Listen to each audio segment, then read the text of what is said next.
Hey everybody, it's Benjamin here at the Centaur Fragrance channel. Thank you so much for stopping by today. Y'all know that I talk about fragrances, colognes, perfumes, all things scent related, so thank you so much for stopping by today. Hope that y'all like my fast talk. I can talk very fast. Some people think I talk slow, but I don't. If I have my confidence, if I'm feeling good, I can talk fast, fast, fast. So I'll see y'all. Anyways, let's talk about Whetstone. Let's talk about a fragrance from Luxury Scent Box. My goodness, Amouroud is an upcoming brand. They're a good brand, and I really do like their fragrances. This is high-end niche. If you want your cheapies, this probably isn't the episode for you. These fragrances are $260, $270, $280, $90 or so. So you got to check out this brand. They do have some really nice ones. This one's called Whetstone. Now, this is a original creation. I don't know if a lot of fragrances smell like this exactly. There is a fragrance called it's called Silverstone by Miguel Matos. It does smell very similar. And there are a few fragrances that have a similar feel to it, but this fragrance is kind of on its own. There's not a lot that smells exactly like it.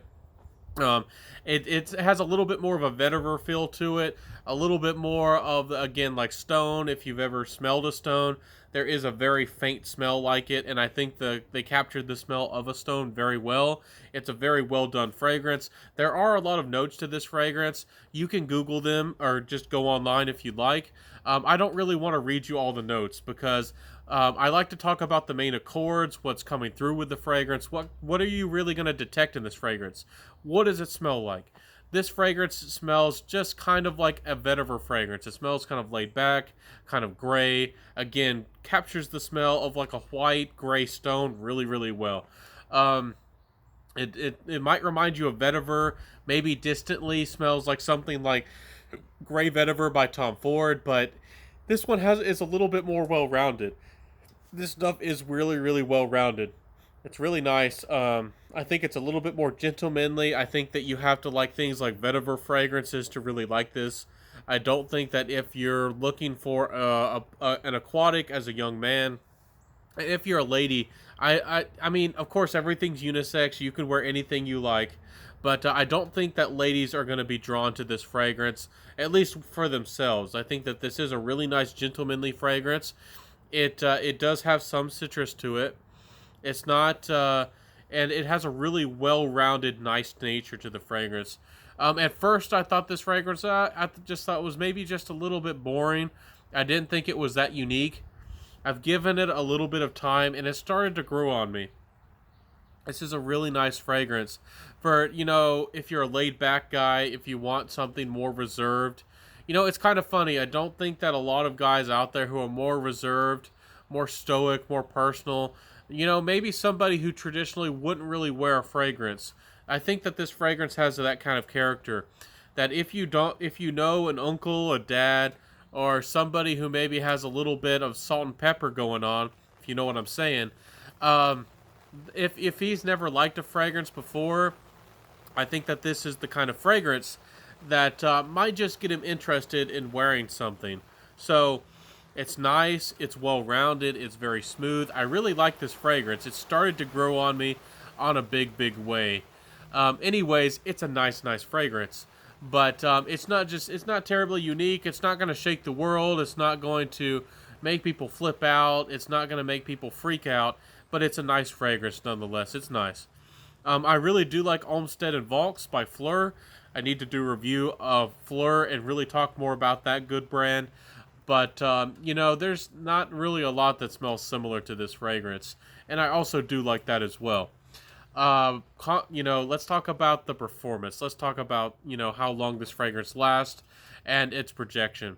This fragrance really gives anywhere from 7 hours or so, maybe 8 hours. Performance is not shabby on this fragrance. It is a little bit of a softer fragrance. I wouldn't say it's a skin scent. I wouldn't say it's weak. I would say maybe it's more just average projection. It's a little bit more faint, but it's not weak. The sillage actually is decent. It's not great, but the sillage is there.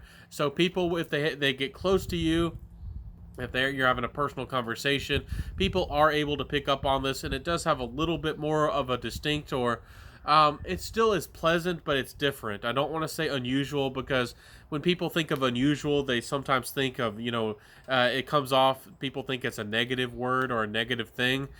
This fragrance is a little bit more different in its own way. So anyways, It's nice stuff. Compliment factor wise, this fragrance really didn't get me a lot of compliments. It just didn't. It doesn't beg for attention. Not a lot of people notice it. And when they do notice it, they think it smells gentlemanly. They think it smells nice, but they don't think it smells overtly special or inviting.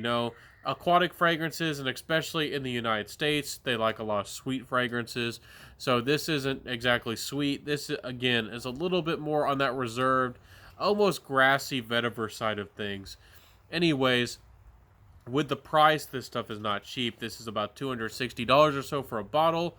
Um, Honestly, if we're talking about price with my final thoughts, you know, this stuff is expensive. For something that just smells like a stone, I don't think a lot of people want a reserved vetiver-ish fragrance that smells like a stone for $260. It smells nice, there's no doubt about it. It smells quality, it's well-rounded. This is a expertly made perfume, but I don't know if the quality of the ingredients justify such a high price tag. Amouroud, I don't know who you are. You probably don't know who I am. I want to know, how much did it cost to make this fragrance? You probably aren't going to tell me. You probably aren't interested in telling me how much what's your, your margins, what's your cost, cost per, unit. How much do you invest in this fragrance? You probably aren't going to tell me anything like that. But if I could guess, this fragrance isn't expensive to produce at all. So I don't think that this fragrance is justified in such a high price tag. It's a nice fragrance. If this fragrance was closer to the $150 range, especially if it was $100, I would be recommending this fragrance to the vetiver guys. To the guys who like the gray forwards and the gray fragrances, the Dolce Gabbana, gray versions, that gray flanker of Dolce Gabbana. I would be recommending it to those kinds of guys if it was in the $100 to $150 range. But for $260, I think it's worth a try. I think that if you're a more well-to-do man, a businessman, and you want something for the office, something for daily wear, and you really don't want to, beg for attention, but you do want to smell nice, I think that you might just be interested in this stuff. I think it's nice. If I was not sent this sample, again, this was sent to me, but by luxury scent box. But I'm just talking about the fragrance. I'm not really reviewing the brand here. If I wasn't sent this decant, I probably would not have bought a sample, and I probably would not buy the fragrance, even though it smells nice. Maybe if I become really wealthy, I might go for it. But today, I just really wouldn't suggest this fragrance. But everything's worth a sample. Everything's worth a try. Get out there and sample it if you have the opportunity and a chance. Again, I don't want to sound like I'm putting down on this brand. The brand's fantastic. They have a lot of nice fragrances and a lot of nice offerings. This is kind of one of their weaker offerings from the brand. So they're an upcoming brand. They're a new brand. You got to check out the brand, and they're very well done, very well crafted fragrances. So, anyways.